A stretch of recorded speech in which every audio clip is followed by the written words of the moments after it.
episode 24. No, not 20. 229. So almost 2030. 230. Okay. Anyway, we're your hosts. I'm Sarah. I'm Kristen. And I'm Jen. Welcome back, ladies. Welcome back. Hello. Hi. Spooky season. I'm so excited. I'm really into it. I went into those Halloween stores. I think what are they called?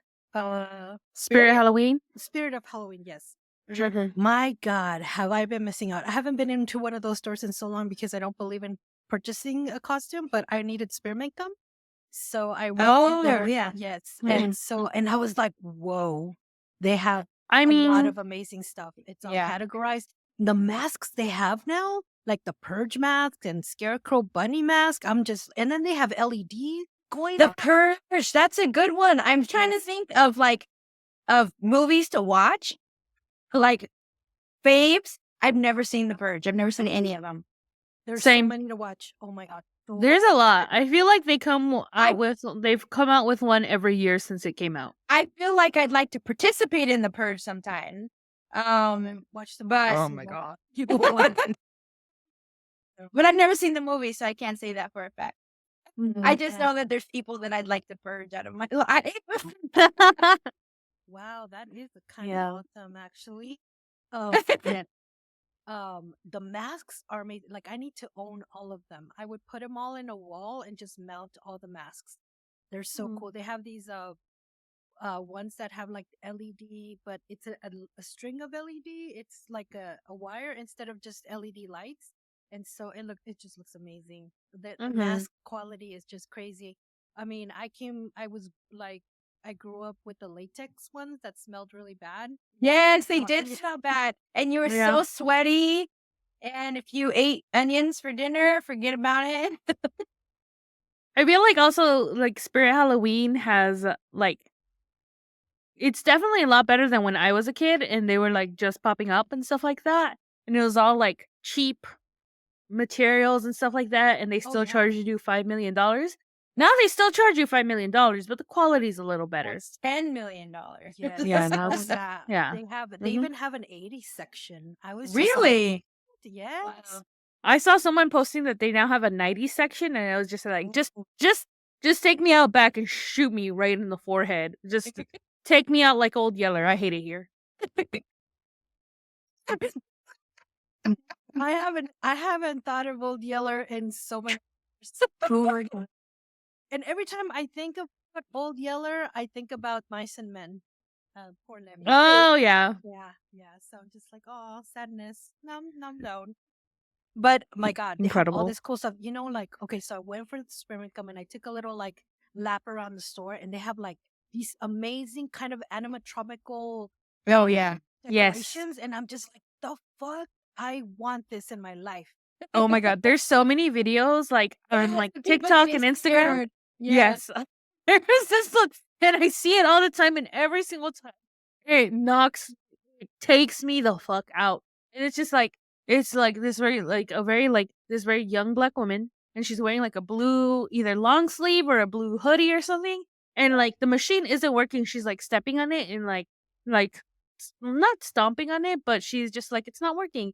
And then she like pulls back, and then it leaps out and scares her, and she screams, and then falls, and before she's even falling, the scream has cut off. Her scream just cuts off because she's passed out. Like she passed out from fear, and I'm like, oh my God, like I hope she is okay. And like people are just like, yeah, she's fine. But so funny. I feel so bad for her, but at the same time, I'm like, oh my God. And the ones with kids too. And then there's also like apparently like the Spirit Halloween employees, they like put on like the full costumes. Yeah. They like hang out by where the animatronics are, and then they chase people down. And oh my God, I love it. You know, I truly love it. actually made absolutely certain that there was no live people by the animatronics. Not today, Satan. Not today. Like, I don't want to fall. You said I'm not the one. No. If I fall, I'm gonna probably sprain something, and No. And And then you get to spirits. Yeah. But they have a lot of cool stuff. So I ended up buying spearmint gum, and I almost bought a corset, but they said that the last day for returns was today, which is October 4th. So there's no way I was going to take it home, not fit, and be able to return it. So I was like, nope, not doing that. But while I was in line, I found a freaking bag of doll heads that were this tiny, like the size of a quarter. And I'm like, do I need these in my life? I mean, I am trying to like get rid of stuff. What do I use these for? Oh, I'm gonna make earrings. No, but you know what? If they're $10 and over, I'm not gonna buy them. But then I looked at them; they were $5, and I was like, "Get in my basket." Oh my God. No. Get- How's your ofrenda? Excuse me. I apologize to those that are listening on audio format with headphones, and I'm just coughing in your ear. Sorry. But how is my friend going?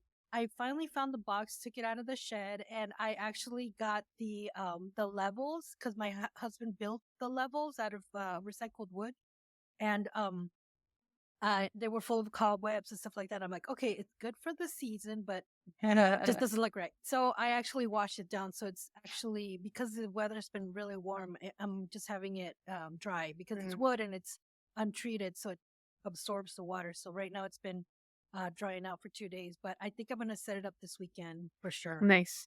Yeah. I'm getting started. Ooh, nice. I need to find where my like good photos are. Because I found some photos, but then I was just like, these aren't the correct photos. Where are the photos? So I need to look through all the fucking papers. I have so many papers in this room. It's ridiculous. I don't even know what half of these things are. And I've accumulated it. And now I understand why my mom had so many fucking boxes full of papers. And I was just all like, can I please throw them? And she'd be like, no, I need to go through them. And then be like, it's all trash. And then I was like, wait, no. Now here I am, 15 years later, with a bunch of trash. Your own trash. Yeah, with my own fucking trash that I still need to go through because there might be something important in there. Right. Yep. Ugh. Absolutely. I concur. I don't even want to show you my pile. I will text you guys a picture of the pile, and that's only half the pile, but that's a work-related pile, but it's a pile. Well, Girl, I thought 1, 2, 3, like 4 different piles. my mom has been on a journey of trying to downsize my grandmother's house for decades, honestly. When my grandmother was still living, my mother would try to like give me things or donate things or just throw things in the trash. And when my grandmother was still young enough and mobile enough, she would literally go and dig them out of the trash and bring them back in. And my mom would find them in the same spot the next week. But that's all to say that you do find some treasures sometimes in those piles of papers. And one such treasure is something that my mom actually showed me that she found last time that I went to visit. It's a pile of love letters between my grandmother and her first husband. She's only married once, but he cheated on her and they got divorced and she was never remarried, but she did get pregnant by my grandfather, but they never got married. But it's just his side. It's his letters to her. And when we did the math, my grandmother was 19 and he was 18. And this was like in 1934 around here. And it's really super interesting to read the story from his side and the things that he was doing and things that were going on during that time. It was before the war and he ended up going to the war. And my mom says that she obviously knows that they corresponded during the war, but my mom hasn't found any of those letters. But anyway, that's not to say that definitely don't just throw stuff away without looking through it, because it was really a treasure to be able to see the side of my grandmother that obviously I never knew. She was a 19-year-old girl falling in love. And I just could see it from his point of view of the things he was telling her. But it was super cool. That's Yeah. awesome. That is It's super sweet. cool. A different perspective of your grandmother when she Yeah. was young, yeah. Oh, that's fabulous. That's beautiful. All right, guys, it is that time. Trastorno de pánico. Mm. Yes, guys, today I am I had the pleasure or displeasure of watching this movie called Sendero. It's not El Sendero, it's just Sendero or Path, not the path, but Path. And Okay. you can watch this movie on Netflix, and it takes place in Chile. Chile, as you guys know, is a country in South America that has like it's just long. All along the coast. Yes, and it has 5 regions. So some of those regions can be very desolate, and there's like nobody around and stuff like that. So it's kind of pretty freaking cool. And I don't know if you guys are familiar with the band Los Prisioneros from Chile, and they have a song called Tren al Sur. Tren al Sur. Basically, they're talking about a train that used to exist that would cross the whole country, and they were taking Oh. it south. So anyway, at the top of the regions, the north part of the country is very warm and sort of like almost deserty. And then when you get all the way down to like the 5th region, it's snow. So it's kind of interesting. The country, Really? it's really Because it's close to Antarctica. Interesting. yes. In any case, so this movie called Sendero. I'm gonna call it Sendero because I prefer that than Path. It just sounds so much cooler. So basically, this movie takes place in the city. I'm assuming it's Santiago de Chile, which is the capital of Chile. And there's the protagonist is Ana, and she is traveling outside the city with her friends via automobile. So it's not a train; it's an automobile. Automobile, yes. They're heading into a very rural part of Chile, and they run into a woman who is badly injured on the road, and she's like full of blood and stuff, and she's almost catatonic. I'm sure she's gone through some trauma. But while they were trying to help the woman, all of them get kidnapped by a savage and cruel family that seems to work for a sinister power group in a rural region of this kind of little town. In their attempt to escape, they are forced they're forced to basically just get pushed to the limits. It's so freaking crazy. They even end up betraying each other at some point. But this is a movie that was directed and written by Lucio Rojas, which is a Chilean director. And this movie is categorized as a survivable horror movie. And there is another movie he directed called Trauma, and you can find that on Amazon. So I'll be checking that one out. But basically, Sendero, dude, oh my god, it's a cross between Texas Chainsaw Massacre, with a little bit of like, kind of like a, Sounds how, like the most dangerous superstitious? game. Oh yeah, kind of. Yeah. And kind of a little bit of superstition, and then sexual violence, which Oh, ugh. Trigger God. warning. Yeah. I thought that I was really open minded, and I love to watch guts and stuff like that. But sometimes I find myself wincing at the sexual violence. I don't know if it's because I've gotten older, or I feel like if I was a victim, how would I feel in that circumstances? But it's just, oh God, it's something, guys. The movie is just, wow. It's really well done, well acted. The story's really good. The gore is a little bit crazy. But I don't know for what reason. I don't know if it's like a Latino thing or like Spanish speaking thing. But with the sexual violence, it's almost kind of grotesque. Yeah, I would say it's grotesque. I mean, there's this part where this guy licks this woman's face, and it just gives me the biggest freaking. But anyway. Just you saying that, I was just like, I like imagine some guy licking me, and I'm like, Yeah, no, yeah. No, I thank you, had no, this thank you, no, guy thank you. one time that I hooked up with, that the second time we were trying to hook up, he licked my ear, and he left all this saliva. Yeah. Oh. I mean, I think it depends. Like if you were,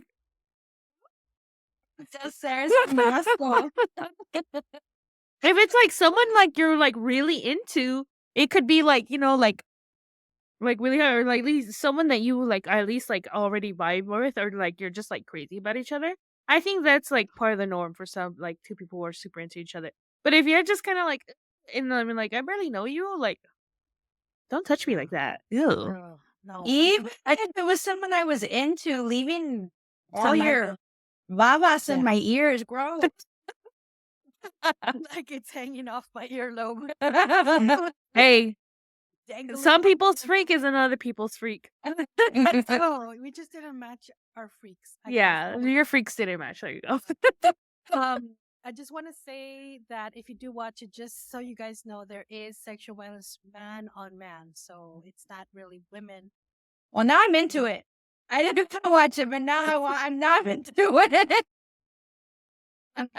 It's in Spanish, obviously, and but it has English subtitles. But it's something else. It definitely like a Texas Chainsaw Massacre kind of thing. Like it's like where the whole family's kind of involved in this stuff that they're doing to people, but it's just crazy. Honestly, this sounds very similar to a preview I just saw. I don't remember what it was called, but I just saw a preview, I think, on my phone, where it's this family who is going on a trip, and they meet this other family with kids and everything, and they are like, "Hey, you're here in our country. Visit, come have dinner." And they come have dinner, and then they are taken hostage, and they are just tortured and traumatized and chased throughout the forest, the jungle. There's in the preview, one of the little kids who is of the crazy family, basically is miming the fact that his parents cut his, or I don't even know if it's his parents, the people who purport to be his parents cut his tongue out so he couldn't talk. Yeah, I think it's called Speak No Evil. Yeah, I wanted to watch it, but I was like, no, not yet. I'm gonna save it for later. But yeah, definitely. Hills Have Eyes kind of vibe. It's just crazy. Oh, there's another one too. If you're a fan of Rosemary's Baby, Apartment 7A is on Paramount. And it's basically, tagline is before Rosemary's Baby was what happens in Apartment 7A. So I've been trying to muster my courage to watch. Rosemary's Baby lives in infamy for me. You know Just what? one of those.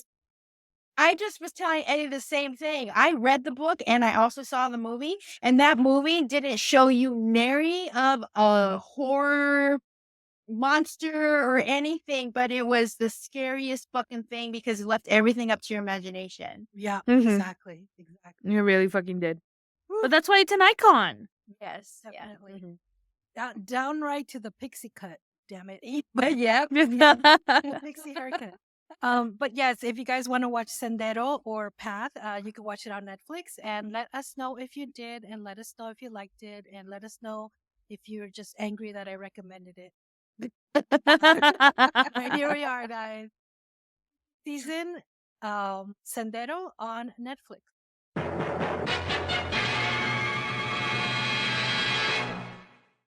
All right, guys, now it's time for On My Radar. What is on your radar, Kristen? So on my radar is two things. And the first I will share, since we're talking about spooky season, it is a book that came out. Oh, I meant to look to see when it came out, and now I don't remember. Did I write down when it came out? No. But maybe Jen, you remember. James Robinson's Scarlet Witch. And the reason why it's on my radar is because I read the first volume for our monthly book club last week, and it was so good, and I really, really enjoyed it. It's the first volume is like in an anthology type style where you're actually getting a storyline that is going throughout all the stories, but you are kind of reading individualized stories of the journey that Wanda is taking to basically save magic. Something has happened to magic. It's all wonky and it is affecting all kinds of things. And so she is traveling across countries and sometimes across timelines to figure out what's going on. And the reason we chose this book was not only because it was October and we were looking for something horror related, but also because of the Agatha Harkness TV show that is out. You learn a lot about what's going on in a TV show by just reading this first volume. It's in the show, if you haven't already watched it, you kind of get the gist of their journey in this series where they are walking what's called the Witch's Road. And in the book, you learn about what the Witch's Road is and its importance to the history of witches and to the history of Wanda. And it was just a really interesting connection because I had just read the book, and then Eddie and I just watched Agatha a couple of days ago. We watched we binged all 6 episodes, and it was really good. I really, really enjoyed it. It made me want to go back and watch WandaVision so that I could actually, I barely remember Agatha's role and what happened in the series. So I'd like to go back and watch that, but definitely if you haven't read Scarlet Witch, James Robinson's Scarlet Witch, there is a entire collection. A complete collection, right? Yeah, complete collection. And you can also just get it by volume. I read it on Hoopla, checked out from the library. So you can access it online for free if you have a library card. I'm with the Santa Monica Library, and that's where I can access Hoopla. Oh, definitely check it out. And if you have the opportunity to see single issues, I 100% recommend that too, because the cover artist for all of those is HORA, and he was just amazing. I loved those covers. So remember them. iconic. So it was a 2016 run. Okay. And it collected that issue plus the Last Days of Magic, which I remember. Yes. I remember reading those because it was like there was like a crossover with like Doctor Strange, and they brought in like a bunch of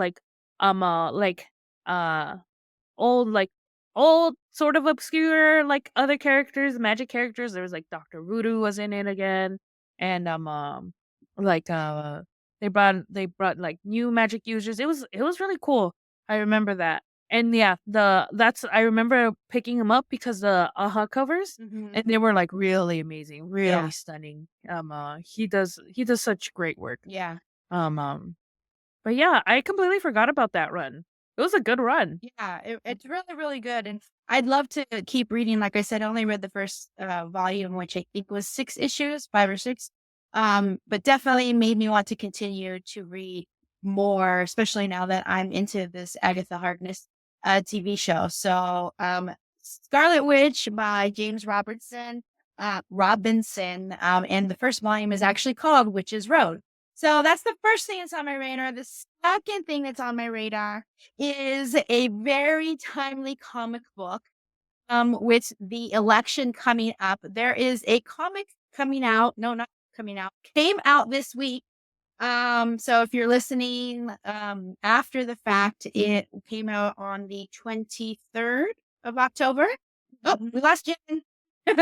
I bet you she needed to plug. She always does that. She forgets to plug in her computer. But it is a comic called Kamala Harris Road to the White House. And it was published by Tidal Wave Comics. And the reason why it's on my radar is it is an anthology, and Eddie has a short story in the book. And his particular story has to do with the story that she shared.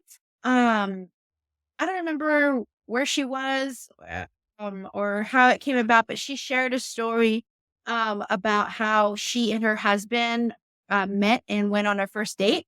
And so Eddie's story is done in the kind of like his art style, and it's all about her meeting her husband and them going on that iconic first date. So I have already read his portion. It's super cute and I really enjoyed it, but I'm looking forward to actually reading everybody else's. There's multiple different creators that participated in this project. Again, it's called Kamala Harris Road to the White House, published by Tidal Wave Comics. You can buy your own copy at Amazon or directly through the publisher, again, Tidal Wave Comics. And I'm guessing that's tidalwavecomics.com. That's just a guess, but just Google Tidal Wave Comics and I'm sure it'll come right up. Awesome. All right, guys, it's that time again. La hora de la cervecita. And today I'm drinking a beer that Kristen picked up. Where did you pick up this beer, Kristen? So I picked up this beer at the specialty beer and wine little boutique in my hometown in Hanford, California.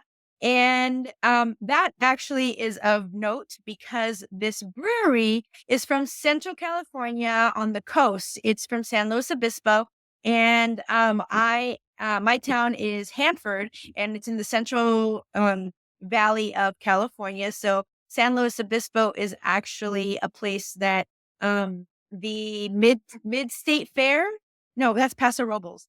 But over in that area, close to where the Mid-State Fair happens, Pismo Beach is over in that area. So the Central Coast is the area that a lot of the Central Valley people like to travel to get away from the heat during the summertime. So I chose this purely based on the can art. Last time I was there, I was meeting with friends and I was like, I don't know what it tastes like and I don't care. I want to drink what's in that can because it was super cute, super cool. Obviously an homage to Tales from the Crypt comic. And I didn't know this. I just thought it was cool. But this is an homage to an actual issue of Tales from the Crypt. Eddie pointed it out to me. It's an homage to Tales from the Crypt number 46, originally published in 1955. What? So this is a beer that is brewed by Liquid Gravity. Again, like I said, it's from San Luis Obispo. And it says it right on the can. Tales from the Crypt issue 46. March 1955. I Googled it. That's funny. So this is a pale ale, and it is a West Coast pale ale. And on the website, it's described as big, bold, unapologetic West Coast pale ale.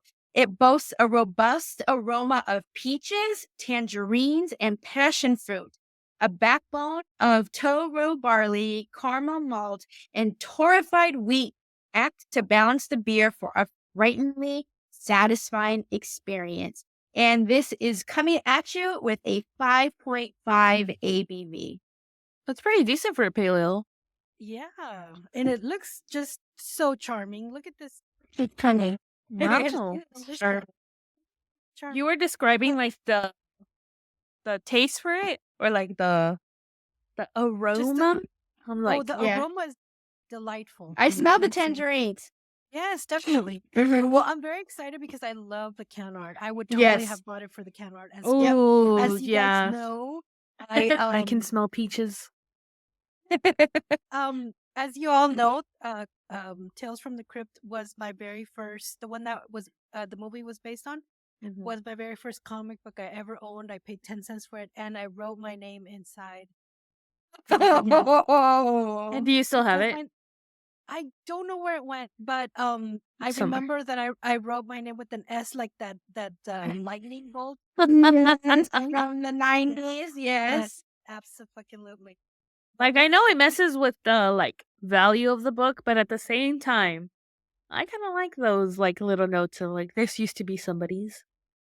So I drank about 4 of these last time I was there, maybe 5. And I enjoyed every last one of them. So I'm enjoying that. Enjoy. It's delicious, by the way. It's so, oh my God. I didn't think it was going to be this delicious. It's so flavorful. Oh my God. Just delicious. Oh my God. This is really fucking good. It's so good, man. It is. Oh my God. Like I want to keep drinking it. Yes, absolutely. I can see why you knocked back 5 of them. Holy crap. Yeah, I know. Really good. The tangerine, the peach. There's a little bit of a sour note at the back back end of the flavor on your tongue, just on your tongue, but it's just really good. I really am enjoying it. What is the rating scale, Kristen? So we have a 5-point rating scale where a 1 out of 5 is very unsatisfied. A 2 out of 5 is regularly unsatisfied. 3 out of 5 is what is it? Neutral. 4 out of 5 is regularly satisfied. Wait, I'm confused. I always try to do it by memory, and I always forget. And then I look at it and I'm like, how do I forget that? So it's very unsatisfied, neutral, 4 out of 5 is satisfied, and 5 out of 5 is very satisfied. And then if we think that it is off the charts, we give it a Super Saiyan. So, Sarah, what is your rating?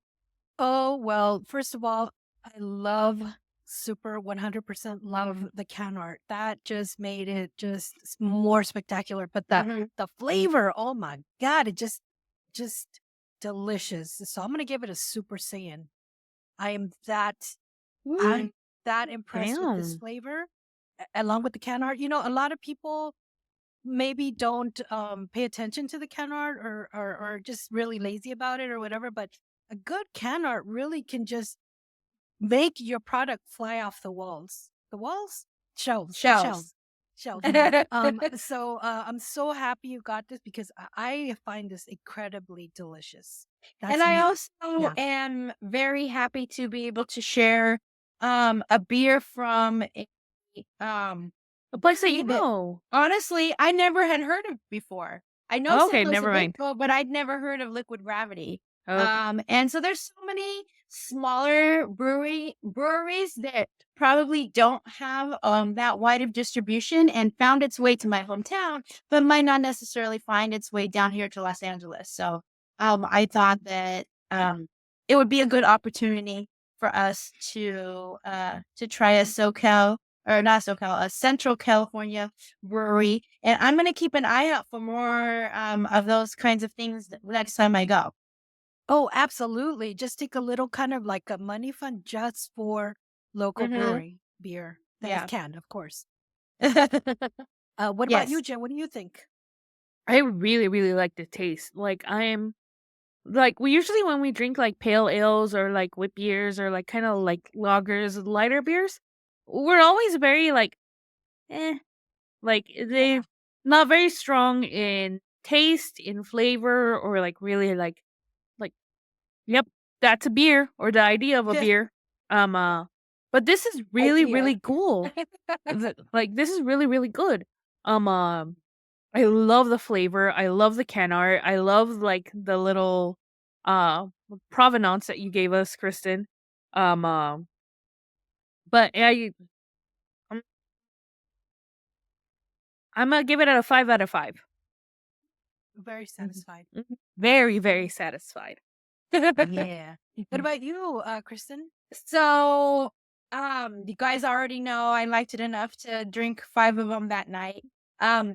This one has been sitting out for a little bit, so it has gotten a little bit more towards room temperature than how I was drinking them. And also, the cans are pretty big. They're not. It's a full. How many ounces is it?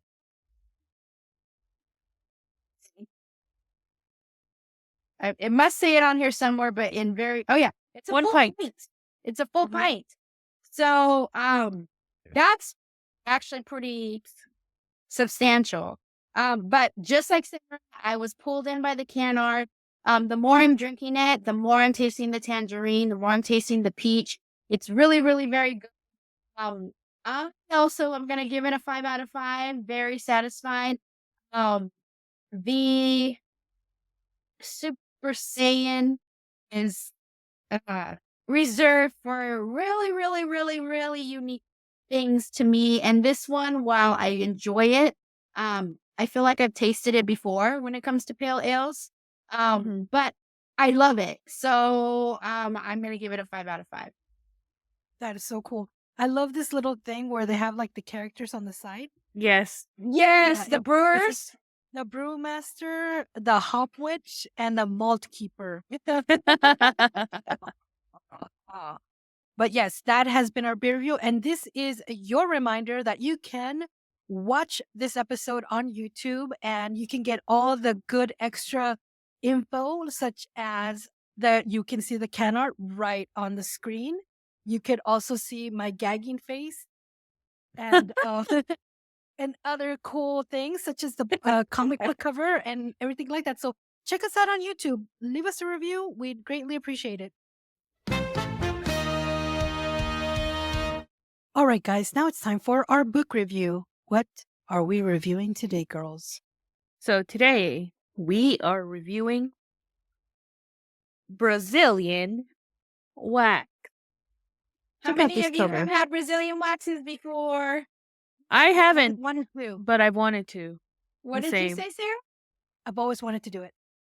My goodness. I'm the I only want- one. I think so. I've never had a Brazilian wax. I wanted to get one. I want to get one, and I also want to get my anus bleached. Bleach. Well, if you're getting a Brazilian, they do your butthole. But do they bleach it? Why would you bleach it when they're pulling out the hair? There's no hair there. Yeah, I know, but I'm sure it's a little bit brownish. Maybe I wanted to. Oh, you want to bleach the skin? Yeah, it's a thing. I know it's a thing, but why? No one cares. If we do anal. Nobody cares what it looks like. If you're letting them do anal, they don't care what it looks like. Okay. In the dark, no one can tell. That's Not true. Yeah. Okay. And if they have a panza, they really can't. So this is the back cover, and I'm going to read what it has in the back.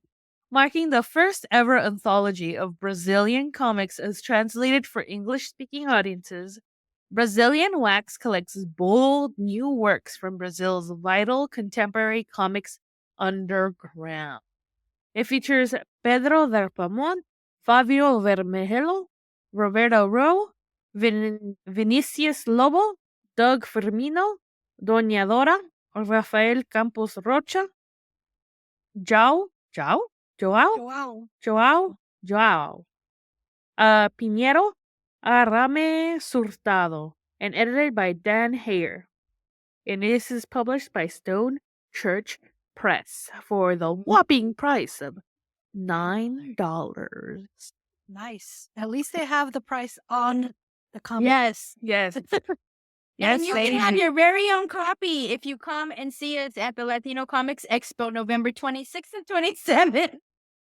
Yes, absolutely. Absolutely. At the Museum of Latino Art in Long Beach. Long Beach. Playa Larga.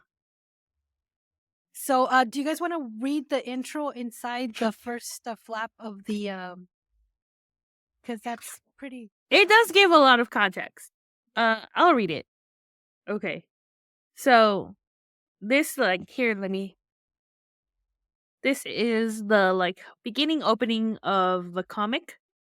And it's, I guess Don Hare's, introduction. It says, the hard thing about painting a realistic picture of Brazil for the average Joe, I find, is that per capita, it packs more reality than any other part of the world I know. Hold on. My camera is not working. But we can hear you. Okay. I just stuck on this very ugly picture of me. Okay. Than any other part of the world I know. Maybe then, real is the best word to use here. I'm talking about a place where real cops point real Glocks at real 5th graders as honest to God toucans fly overhead.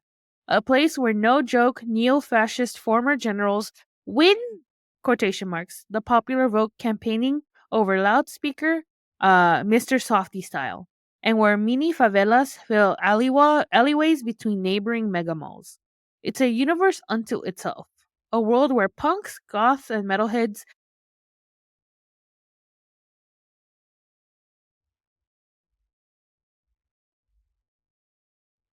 Oh, right. The good Coke. Nice. Oh, well, we lost her, so I will continue. Okay. It's a world where Jesus is bigger than Jesus, seeing Christ the protector, and where children's show hosts are bigger than that. Jen, we are taking over for you since we lost you. Yes. Thank you. It's a world of devastating color and penetrating darkness, a reality that leaves a hickey as it bites. And despite living there for 5 years, I'm at a loss to articulate Brazil's true self. It follows that such an enigma doesn't really need this gringo's help expressing itself. Of course, as sure as tropical undergrowth bursts through every sidewalk from Brasilia to Sao Paulo, Brazilian underground comics embody the real, quote unquote, with which their setting overflows. Not unlike the average Joe, but it says it in Portuguese. Wow, wow, wow, Joe. I don't know how to speak Portuguese. It might be Joe. Joe. Brazil's underground has seen some real shit. It's built to outlast military dictatorships and defy digital age mediocrity. And as this anthology makes clear, it's one that has something to say and says it all, the way a real comics underground should.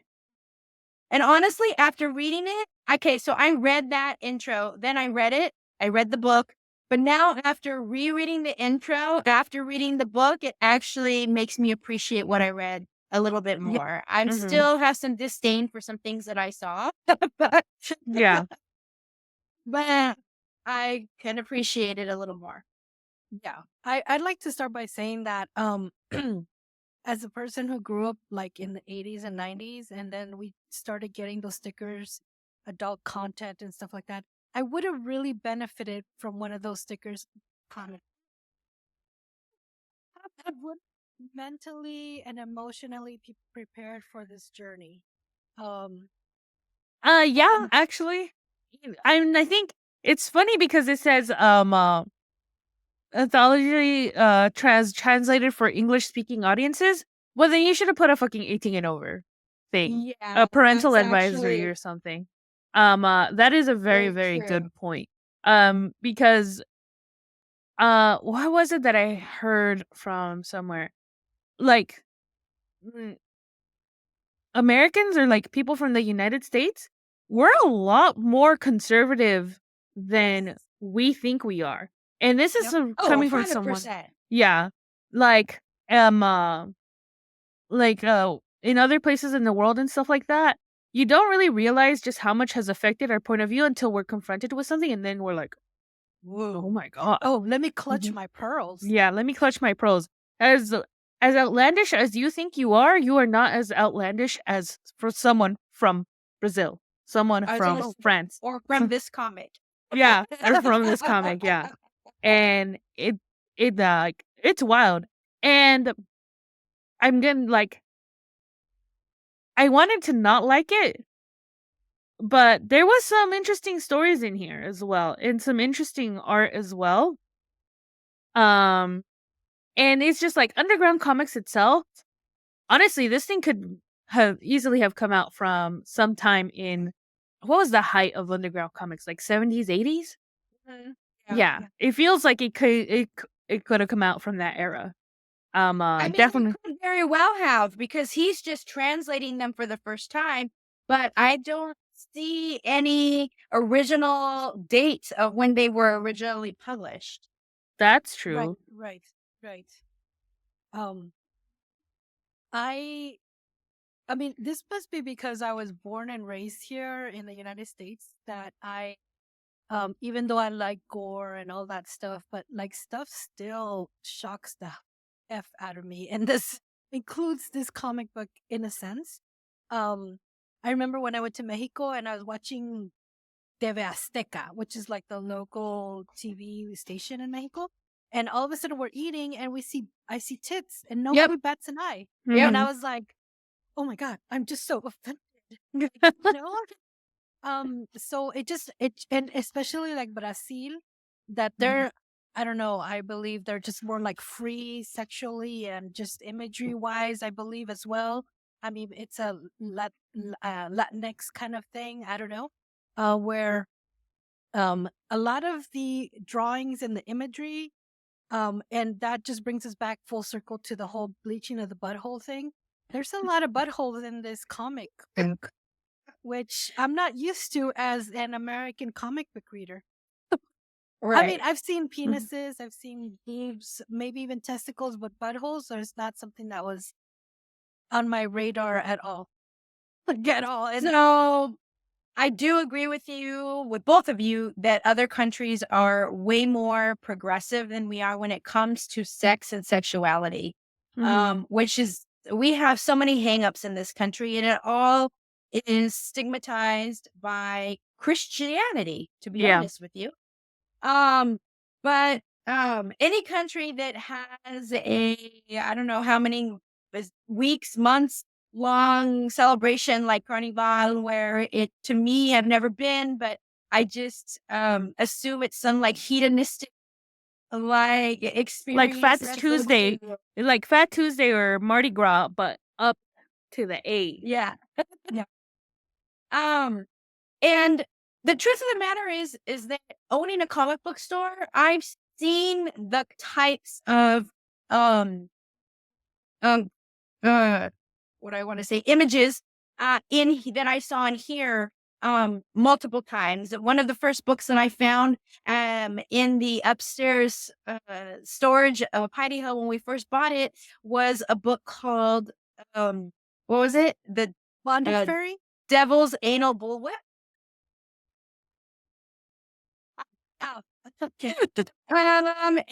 It was literally on the cover a horned devil, and I think there was a person with a ball gag in their mouth at kneeling in front of them, and inside you saw a lot of very sexual like kinks, for lack of a better word.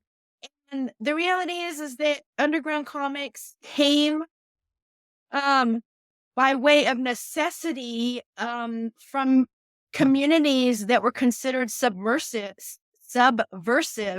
and needed a place to vocalize and express themselves. And there's definitely a lot of sexual underground comics that I've come across, no pun intended.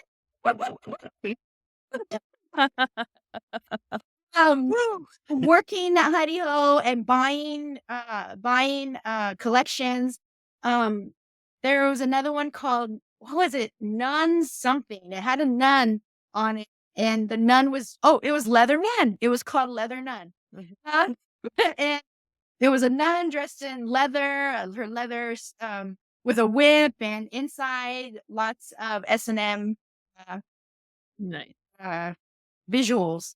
But the one thing that I totally 100% support, communities, marginalized communities being able to have a voice and express themselves and using comics as the medium to do so. But the one thing that I always have an issue with is when the pictures are depicting and portraying violence against women. And I see that a lot in the underground comics, and I saw it in this book, and it really bothers me. I don't care what the story that's being told. When I see that visual, I just am completely pulled out of the story, and I can't get back into it. And this is anthology, so there's many different stories, and they're not all containing sexual violence at all. But there was one for sure in there that really took me out. But I was reading and I was very upset by it. Like, very, not upset. I was annoyed by it, I guess, because it's 2024. I'm tired of seeing that kind of thing. Yeah. And Which one was it? and Shalene's show. Yeah, I didn't care for the children's show host one story. Yes. Just to come back around on that one, it's actually, I think it's kind of like taking the story of Shusha. I don't know if you guys remember who Shusha was. Sounds familiar. Shusha was this very beautiful blonde children's. Oh, yes. And then she went into porn. and she was dating Pelé, the great Soccer football player. player, which is soccer player. Yes, Mhm. thank you. Sorry, football. So yeah, it just kind of like I guess the story kind of like just kind of I thought it was kind of a comedic kind of storytelling towards like how they permit like I guess a porn star to be like a children's show host. That makes sense. Was That makes sense. but yes, they didn't have to go that far with the probing. But but yeah, I totally get where you're coming from. I didn't see that it was gonna go that way. When I saw it, I was like, whoa, like I'm saying, like I am a little bit taken aback from some of the images that are shown here that I thought I was like so hardcore, but it turns out not so hard. There Me was too. this comic we had a customer have on their pull list that we inherited when we bought Hattie Hill Comics. It was called Jungle Action. Oh God. Oh my God. Every time that an issue would come in, I would my stomach would turn. And the first panel I ever saw, just flipping through it, was a woman on all fours with some man that had his arm inserted into her anus all the way up to his freaking elbow. Why? What is the purpose of that? And also, I wanted to tell the customer who had it on their pool, there's the internet, right? Like, I don't remember who the customer was or what happened to them. But we probably had a issue of that come in probably for a good 6 months before finally either we just said we weren't gonna take it anymore or he left or I don't know, but I just remember it stopped coming in. I think he just like he like stopped coming in, and then we had like 3 or 4 that's issues of it, right. and I just then threw them away. I was like, I'm not putting this in back issue or on the rack or anything. It was horrible. nope. And every time we would get him in, I remember you would put sticky pads. Horrible. Yeah. But like, what is the purpose of that? Like, it's just don't know. horrible. Yeah. And Eddie was, as I was complaining to him about what I had seen in the comic, Eddie said, "You have to talk about Trina Robbins on this episode because kind of to cleanse people's palates and to balance the misogyny and the sexism." But Trina Robbins was a woman who actually was very integral in the underground comic scene, trying to basically fight against all the misogyny and sexism and sexual violence against women in underground comic. She didn't like it. She didn't want to see it. And she wanted to do something positive against it. And so actually what she did was she wrote a book called It Ain't Me, Babe, she didn't write it. She curated it and she contributed to it. And it was the first comic entirely created by women. And she Nice. is she unfortunately passed away recently in April of this year, but she'd been around for a while. She was born in 1938 and she made it all the way to 2024. Very active in the comic book scene and community.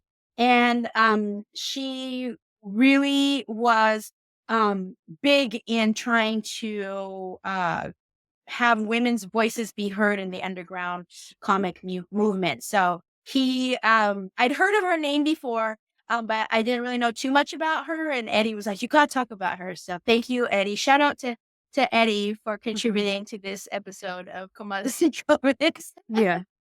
Another thing, and in this, there's 9 featured artists on here, and of the 9, there is 3 women. I'm going to assume that they identify as women.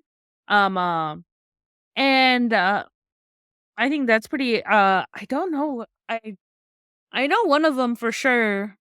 Like the snail one, who I think was by Doña Dora. Oh, okay. Yeah, but I don't know which one's the other 2. Oh, okay. I think it says in the back. Yeah. Arreme Surtado wrote Divine Punishment, which is the last story in there, which is the one. Yeah. Um, Well, and Roberto is the artist for the front and back cover. Yes. Mm-hmm. And let's see.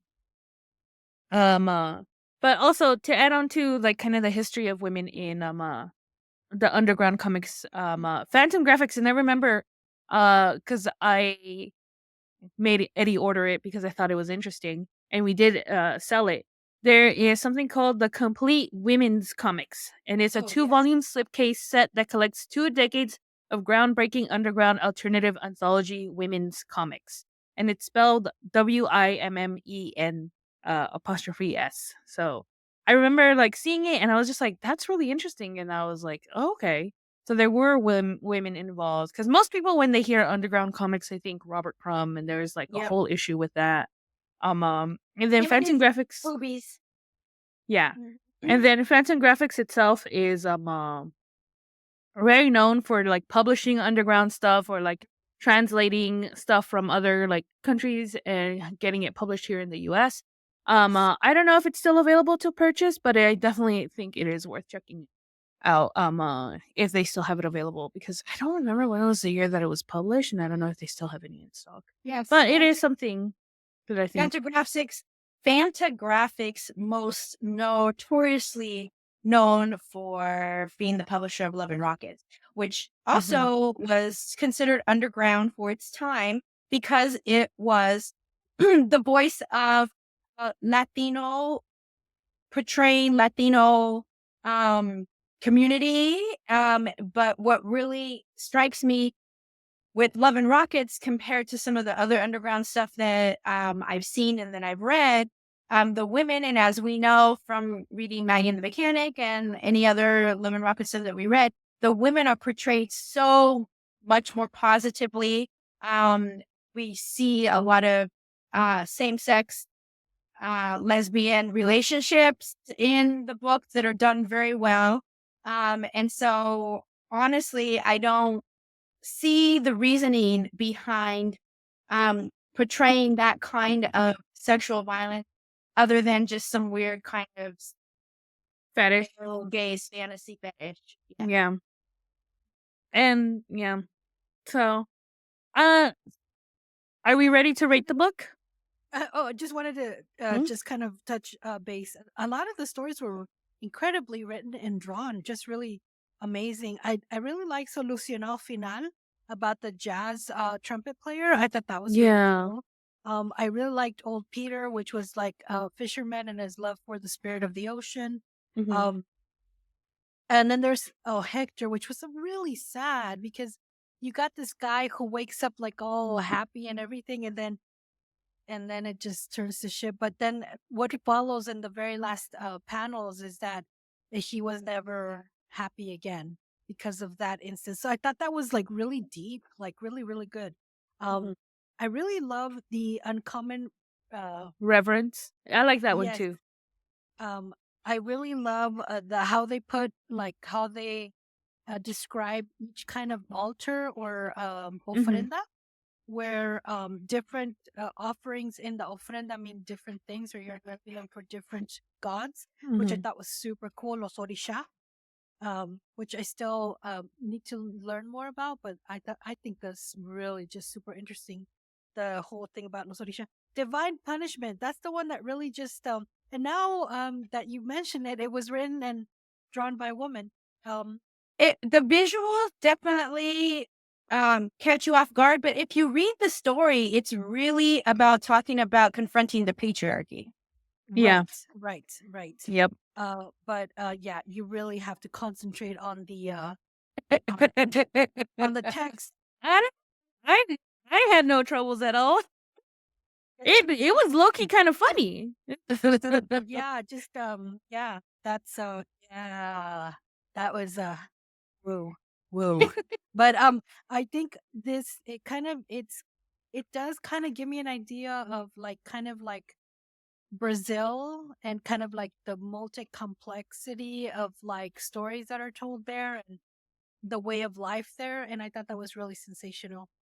And this first ever anthology. So, do you guys want to say anything else? The art is amazing, by the way.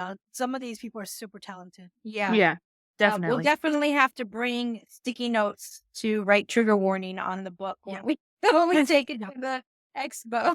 Mhm. Yes. Trigger warning. Trigger warning. Yes, Trigger warning. Absolutely. Yeah. Absolutely. But I feel like comics like these, they're really refreshing in a sense, because they allow us a view into a part of the industry that we're unfamiliar with.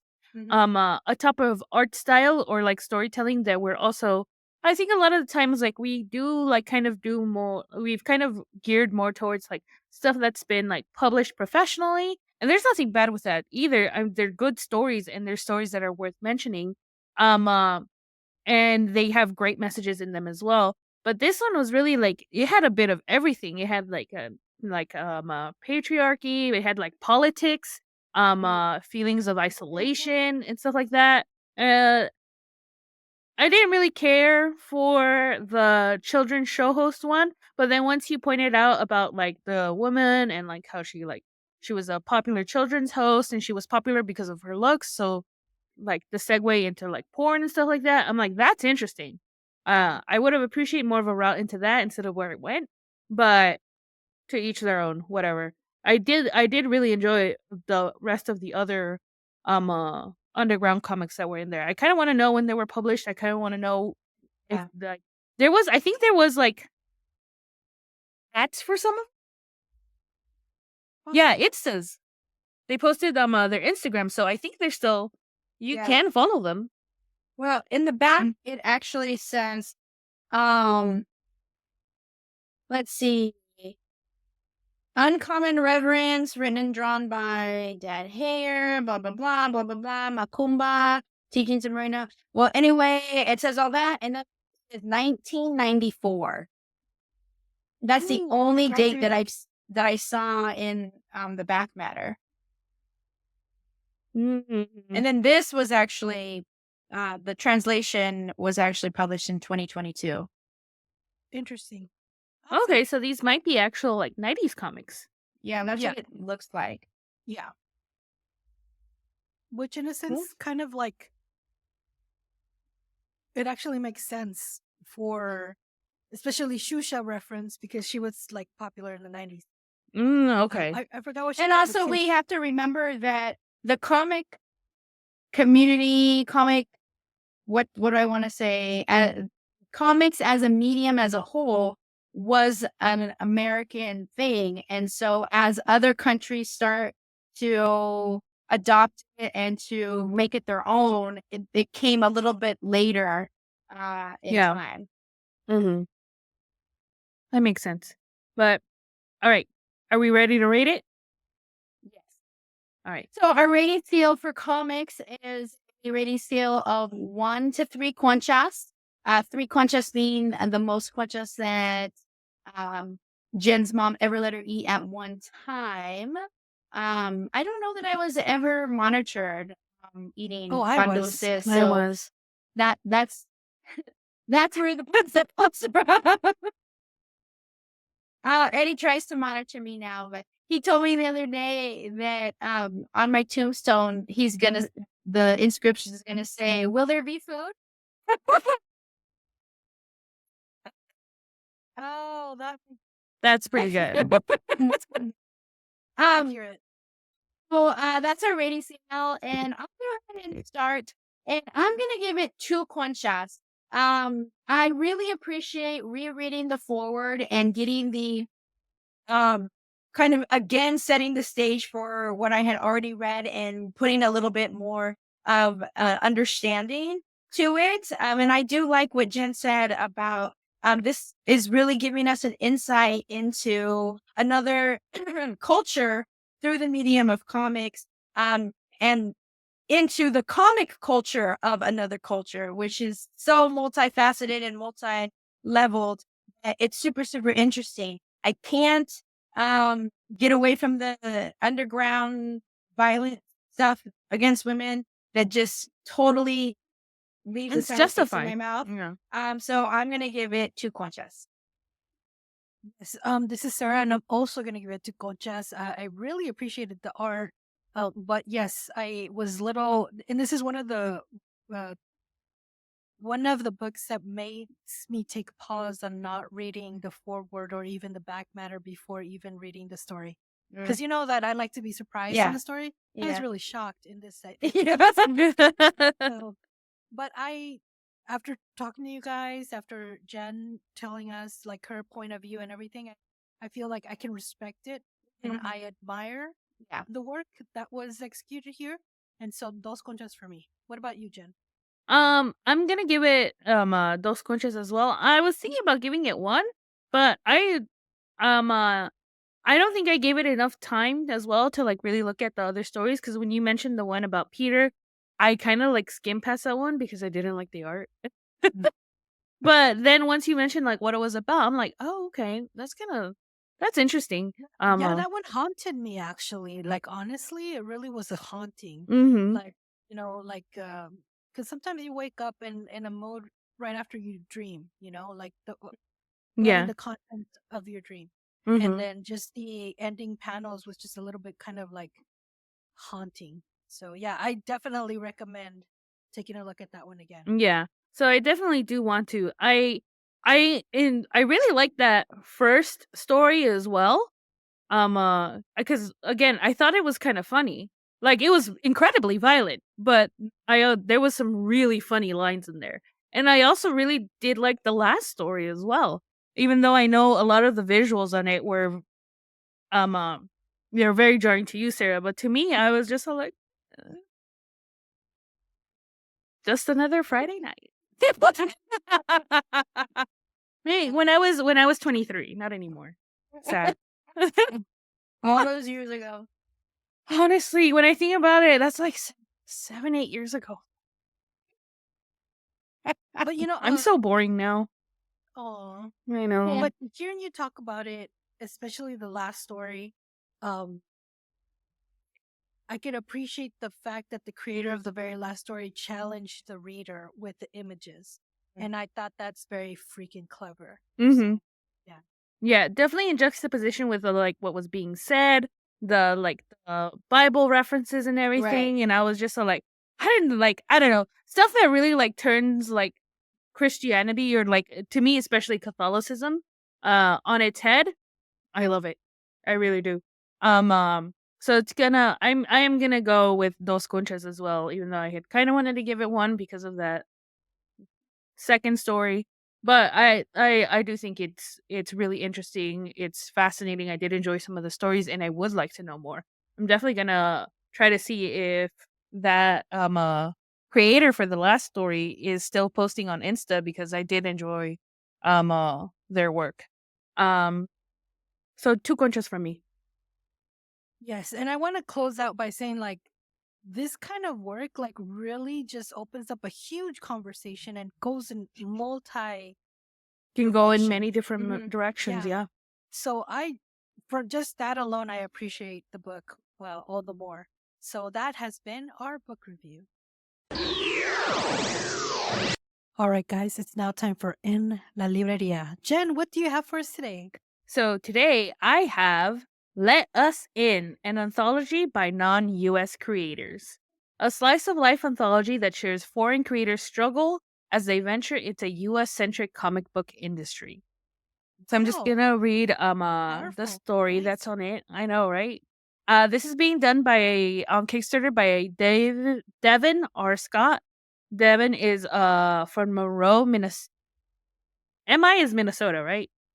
Michigan. Michigan. Michigan. Ooh. Shows what I know. I don't know either. He is a loving husband and father, comic writer, editor, and publisher of epic fantasy, making comics one day at a time. He has created 9 other Kickstarters, and I believe they have a few of them. Like I want to say, like about half of them have been successful. The others have not. But he's got a pretty good record on him. So this one is in Let Us In, a slice of life comic anthology. 6 creative teams of international comic book creators combine reality and fiction to tell their real-life stories as they attempt to break into the US-centric comic book industry.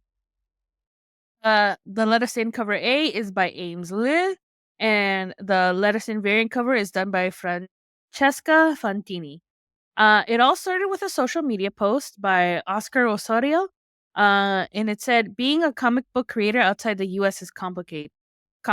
I'll probably get into length Sunday, but don't underestimate that privilege. Value those from abroad who have made it. They have put in the effort." The responses showed many issues with international creators attempting to join the comic book industry scene.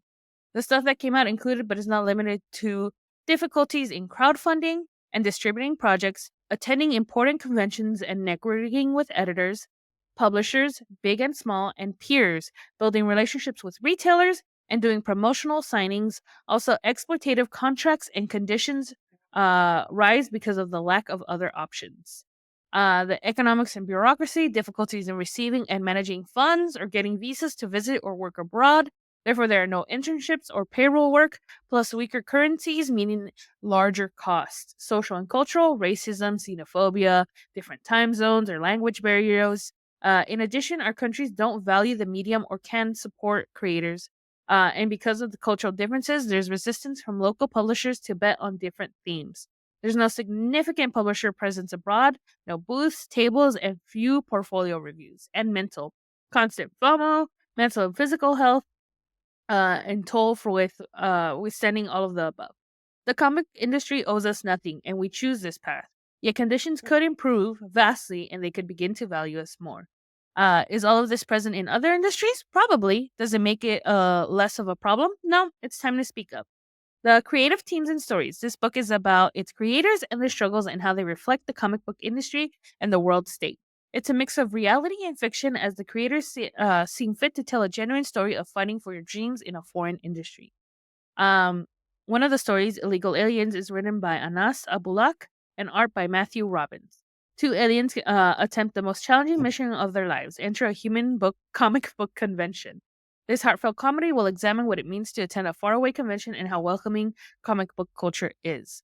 And then they give us more synopsis of all the stories that are featured, along with previews of the artwork and who is writing what or drawing as well. Time to get into the rewards. So they are looking to raise, I believe, $5,500. They currently have 945 with 48 backers and 23 days to go. You can always pledge without making without expecting a reward. But if you want a reward, the base pledge starts at $8, which will get you the digital edition of a 40+ page anthology. So that's pretty good. And then at $15, you get the digital bundle. You enjoy the collection of Oscar Osorio's comics, a never-ending adventure. Don't push the red button and let us in digital form. And then the standard edition plus the digital edition, so this is the physical copy, starts at $16.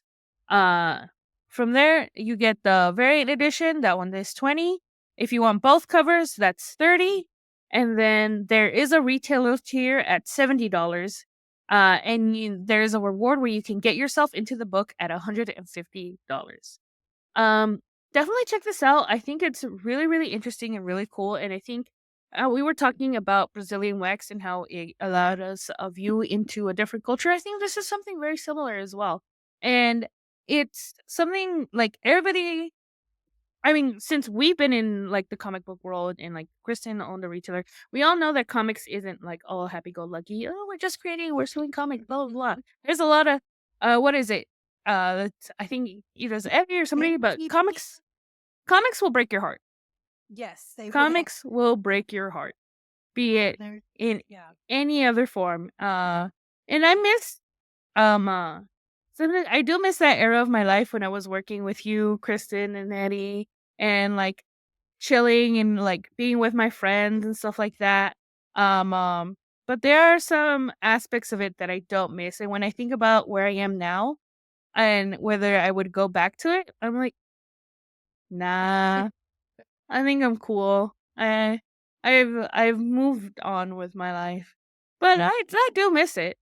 And I can only imagine what it is being like a creator in that field and not being able to get that big break. And knowing that you want it so bad and you're trying so hard, but it just doesn't happen. It's heartbreaking. So I think this is 100% a really cool project. I think it allows us a view into people who are trying to break into an industry that is really hard to break into if you're not already like kind of the demographic, which is White male. white male in their in their like 20s to like 50s. So it's a struggle. And I mean, we do know that there's what is it? Peach Momoko? Like they they were really welcomed into the industry.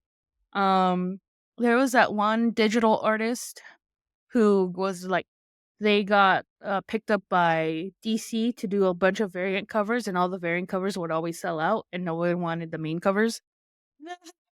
No, I don't remember. I don't remember. Gonzo, Jay Gonzo. By the way, shout out to Jay Gonzo.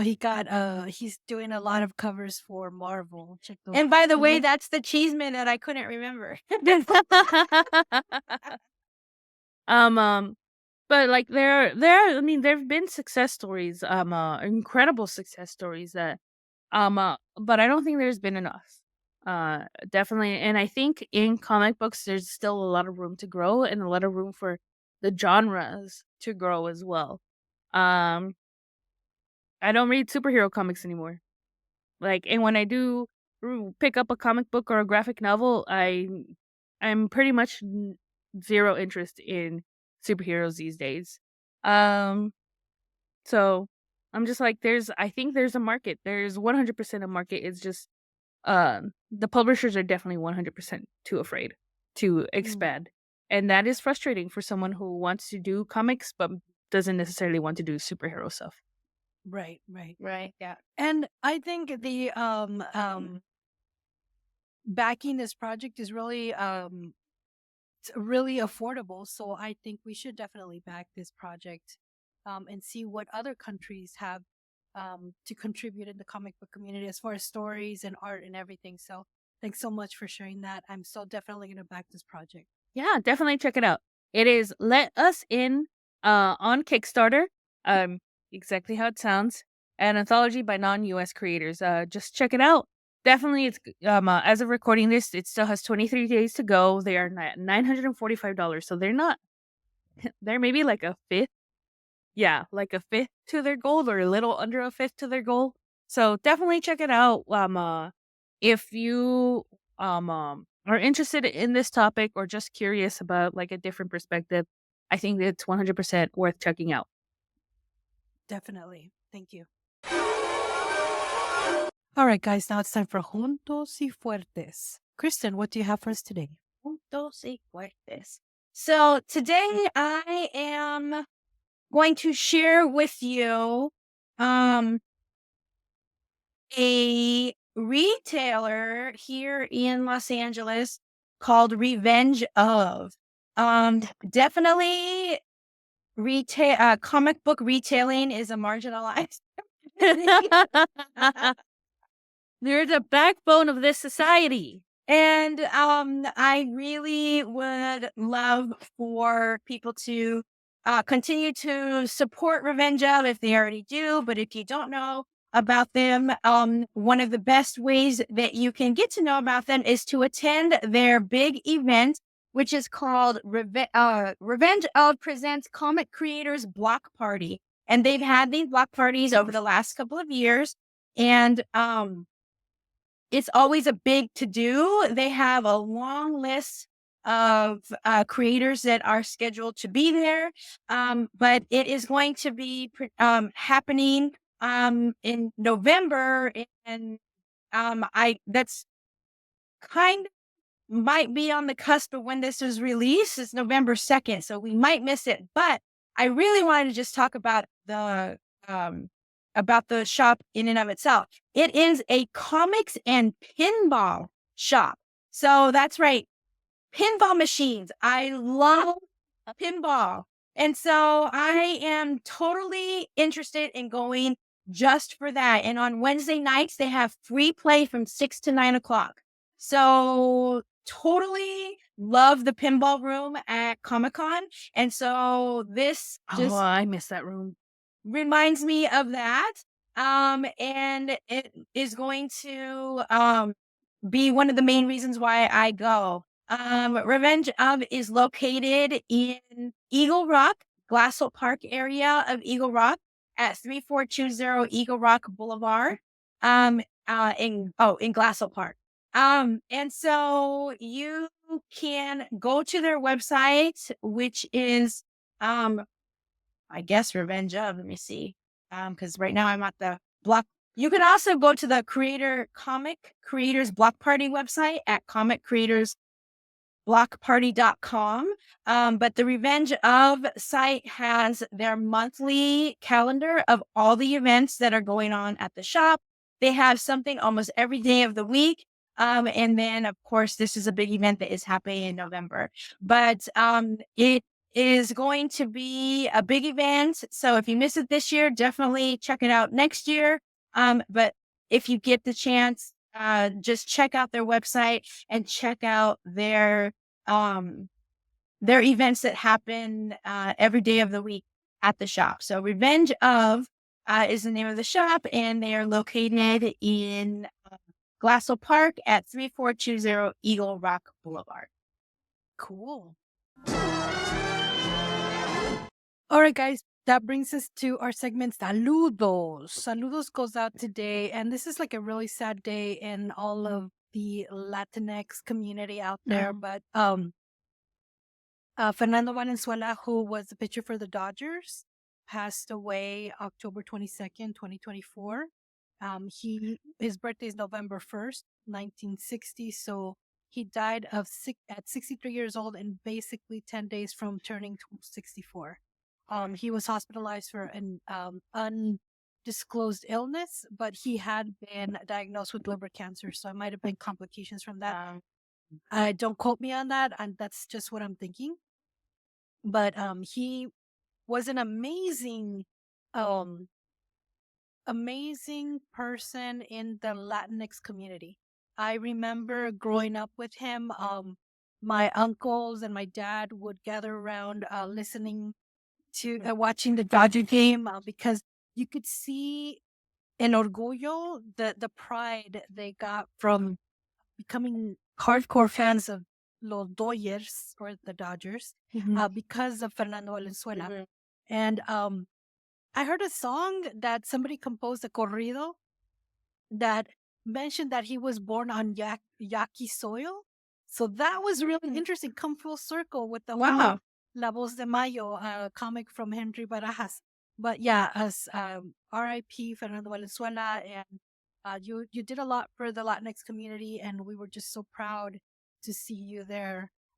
They have since signed another Mexican softball player who I believe is like 18 or something. So, I mean, I'm sure you opened the doors for that career to take off. But I mean, just amazing. Also, saludos goes out to BC Dukes and also the team behind Monster Matador, because they were nominated for under the International Latin Book Awards, and the team behind Daisy and the Dukes won a silver medal for sci-fi graphic novel. And you can buy that comic book on dukescomics.com. And you can follow them on Instagram at Dr_E_C as in cat _Dukes.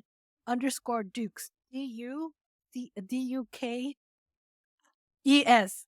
And also you can and also of course the Monster Matador, they won a bronze medal for best graphic novel, and the whole team consists of Stephen Prince, Fabio Aves, Alex Safe, and Doctora Teresa Rojas. And you can find that book on monstermatador.com. And you could follow them on Instagram with the same name, Monster Matador. But yes, congratulations to you guys. So freaking amazing. And I can say I knew them when. It's just really amazing to find people in the comic community that you have met and follow them and know that they've won awards. It's just so gratifying and so amazing. So saludos goes out to you guys. We knew you had it in you.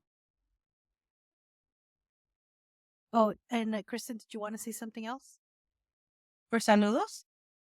for Monster Matador? Yes. I want to tell Stephen Prince, you're welcome.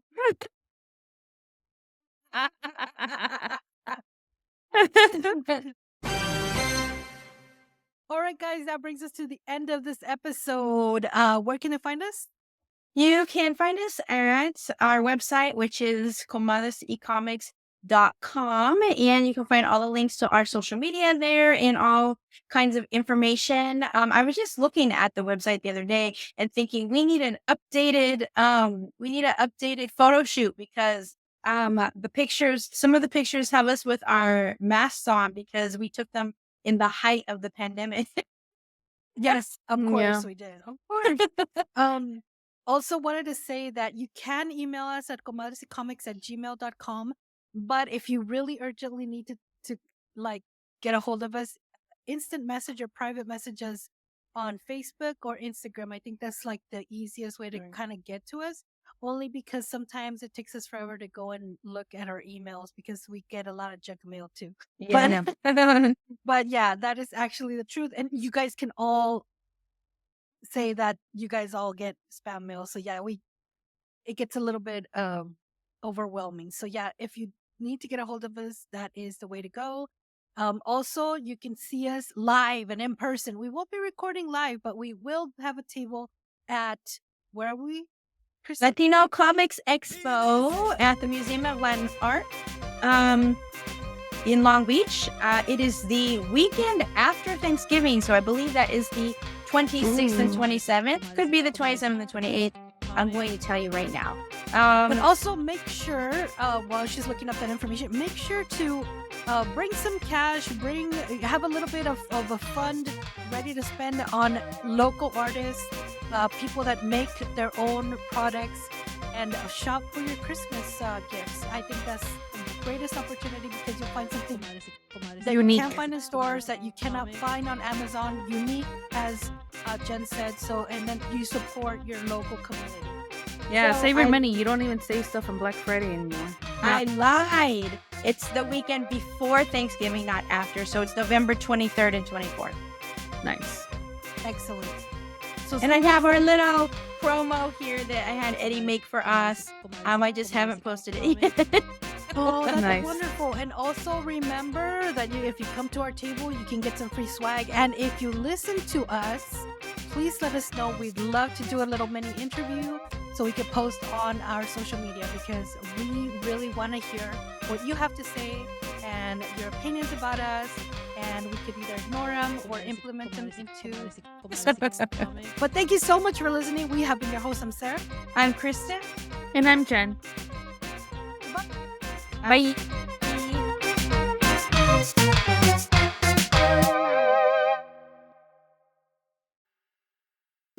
And that's on Period Network.